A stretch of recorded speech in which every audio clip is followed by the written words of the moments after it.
We had recently a committee markup of the most recent job bill, and we'll continue to do that. And just this last comment.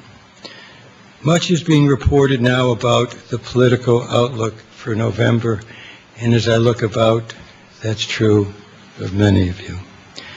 Congressional Democrats know that repairing the damage of the combination of harmful Bush administration policies in many key areas and its inaction in others, and replacing them with sound policies, require both persistence and patience and a vigorous dialogue with the American people.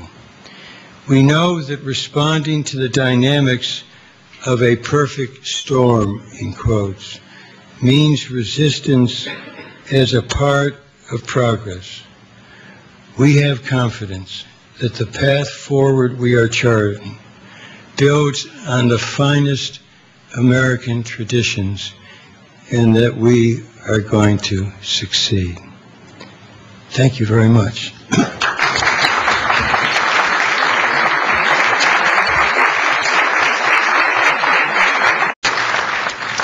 And thank you, Chairman Levin. In keeping with the wide range of topics that your committee oversees, we have a wide range of topics for questions that have been submitted today, and I see more are still coming in. So, starting off with one of the topics that you addressed, health care reform.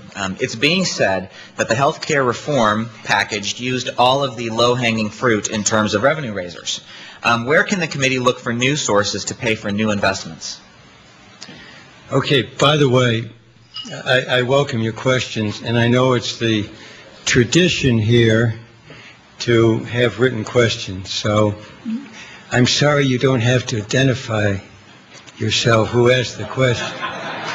And also, I love the back and forth, including the chance to disagree with me after my answer. But I follow the traditions of this distinguished press club, including a red cord that I'm totally unused to. But anyway, no, I mean, I don't know how low-hanging it was, but it was there. Black liquor was used so many times that we almost became drunk on it. What are we going to use instead? Because we have the extenders bill that's been renamed, fortunately, as a jobs bill by the Senate. And we have our small business bill that is over there and has pay-fors, including those relating to treaty shopping, and there's some resistance to it. Also over there is a bill, our major bill, with carried interest in it. All of these have been controversial. I met with Senator Baucus last Monday, and we had a really thorough and I think very constructive discussion about where we're going to find the pay-fors. And I just want to assure everybody who's here that we're going to take a serious look at those provisions and others. We have to pay for them. It's required by PAYGO and by fiscal responsibility. Not the unemployment comp provisions, the COBRA provisions, the SGR provisions that are essentially covered by PAYGO. And I am hopeful that as we discuss this, that the Republicans will drop their opposition to extending unemployment comp unless it's paid for. We have not paid for extensions of unemployment compensation or for COBRA. And PAYGO provides, as I said, the structure to proceed. However, the rest of the provisions have to be paid for, and I'm not sure where the fruit is. Some people think it's sour. Some may think it's rotten. But the main thing is, on those two examples and others, and we're working on others, we're going to find pay-fors using some intelligent discussion going beyond the labels to see where we can find provisions that provide resources with equity. With equity. Thank you. And just to note your respective press club traditions, including the Red Line, we do know you're very popular among the tax and trade lobbyist community in this town, and we do try to keep the paparazzi away from you out of respect as their speakers. A lot of our questions had to do with the various free trade agreements that have been waiting for some sort of approval ratification through the congressional process. Have you received any signals from the White House they intend to send you any of the 3 pending free trade agreements this year? Do you think the Korea Free Trade Agreement could be fixed to address your concerns, especially about automobiles? Okay, let's take them quickly one at a time. Panama. By the way, we've been working on these for years. It was a year and a half ago, I think, that I spent 2 Saturdays at the Panama Embassy with a staff person discussing with the Panamanians the free trade agreement.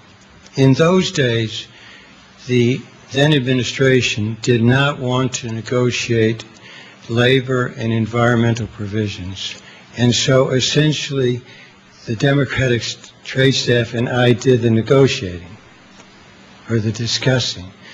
That's changed. It's up to USTR to do the negotiating, and now we have a USTR which will do that. The issues that we discussed with Panama then related to their coming in compliance with basic ILO worker rights provisions. The tax haven issue wasn't as prominent then as it is now. Essentially, what has to happen with Panama is to implement what we discussed a year and a half ago and to pass a tax haven provision. They do that, and I think then we will be in a position to move forward. Let me say a word about Korea. I said, and I wasn't the only one, to the administration negotiators that they had to open up the Korean market for our industrial goods. They ship 700,000 cars a year here. We ship less than 10,000. They have a wall against our exports industrially. American refrigerator manufacturers cannot sell their basic refrigerator in Korea. You can go into Lowe's, Home Depot, and buy several Korean-made refrigerators. It's a one-way street, and we told them it had to change, and they had to provide for those changes. They failed to do so. And so they went ahead with a path that was sure to fail. We had warned them. Can it be fixed? The answer is yes. And fortunately, when our 2 presidents met, the Korean president and President Obama, for the first time, Korea indicated a willingness to sit down and talk about fixing it. I want to say a quick word. I see you're shuffling your cards. I'll try to be brief. I want to say a word about Colombia. Our trade policy under this administration essentially says this. You have to expand trade, but to do so in a way that spreads its benefits. That's better for those countries and better for ours. With Colombia, and this was the battle we had over CAFTA, Latin American countries, in too many cases, essentially have these deep disparities in terms of income and opportunity. You can't grow middle classes under those circumstances. Middle classes are the ones who buy our goods, basically.